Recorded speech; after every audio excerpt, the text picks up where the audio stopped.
Hey, what's going on, everybody? Welcome back to another episode of Greatlocs. I'm Gunther the Great, and today we're going to be starting dreadlocks using a dreadlock sponge. My hair is about 2 inches, and this is about the prime time to actually start trying to, get dreadlocks. And I want to try it in today's video so you'll be able to see me doing it. And the biggest thing is just understanding your hair type. And I don't recommend this for straight hair. This is not a straight hair tool. It isn't recommended for any of you guys. I don't recommend it. There's people out there that do say that you can get dreadlocks with using a sponge if you have straight hair, but I just don't recommend it. And I think it's important to tell you guys that it's not a smart idea to do it if you want to have nice looking maintained dreadlocks. The dreadlock sponge is for people who have about a 3B all the way up into 4C. So all of those hair types are curly hair types. And the reason I'm telling you I don't recommend it for straight hair is because I'm trying to save you guys some time. If you want to do straight hair dreadlocks, then use a crochet needle or do twist and rip. I would definitely recommend a crochet needle because it's just going to help out a whole bunch, and we do have crochet needles on Greatlocs.com. You can click the link down below.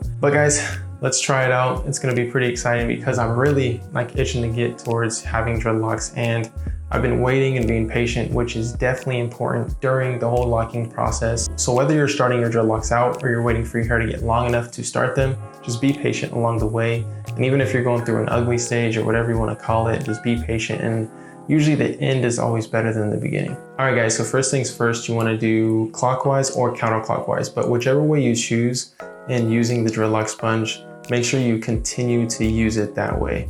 Because one thing that I've done personally, I've done clockwise on one side of my head and then I did counterclockwise on the other side. And I have to constantly be switching that up. And it makes it tough because say if you're going clockwise and then you go counterclockwise in the same section, you're essentially unraveling all the dreadlocks that you just started. So that is why it's so important to pick one way and then keep going that way continuously. I choose clockwise because it's a bit easier to remember.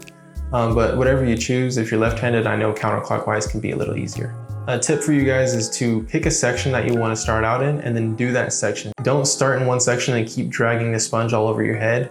Just finish one section and then move on to the next. I would say spend about 5 minutes in one part and then move to another part of your head. Because if you're dragging the sponge along your hair, when you're doing the counterclockwise motions, you're essentially just going to be combing your hair out of the sections you already created. So it's important to do one section, lift the sponge up, and then move to another section. And there are 2 sides to this sponge. I honestly prefer using just the side with holes. I don't like using the textured side, just because I feel like the textured side is more for just creating curls versus actually starting dreadlocks and creating sections. And before I move on to any other tips, one thing I do before actually starting this process is wash my hair, make sure it is completely clean, and then after that, make sure it's completely dry. And then what I did today is I picked my hair out so that it's at full length, and then now it's ready to go, because you want your hair to be completely clean and you want it to be completely dry, because that's the best way to actually lock up your dreadlocks, because greasy hair doesn't lock up well, oily hair doesn't lock up well, conditioned hair doesn't lock up well. All these things are kind of dreadlock killers and won't allow you to actually lock up your hair because it makes the hair slip and it doesn't catch. And the whole point of actually starting dreadlocks is for it to all lock up. So make sure your hair is completely clean and completely dry. And then now moving on to actually doing it, you want to start very lightly at the tip of your hair.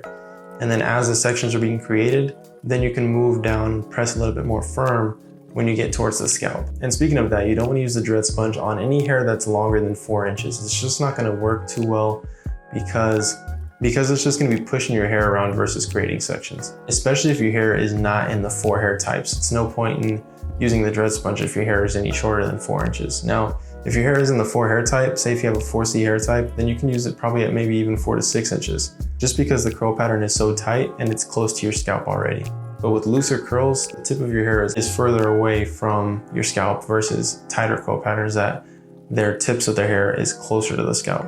But I feel like those are all the tips that you really need in order to start dreadlocks, especially with short hair using a dreadlock sponge, because the dread sponge is essentially for shorter hairs, and it is definitely for those that have probably a 3B and up hair type. But I'll go ahead and let you guys enjoy the rest of this video, and then I'll see you at the very end.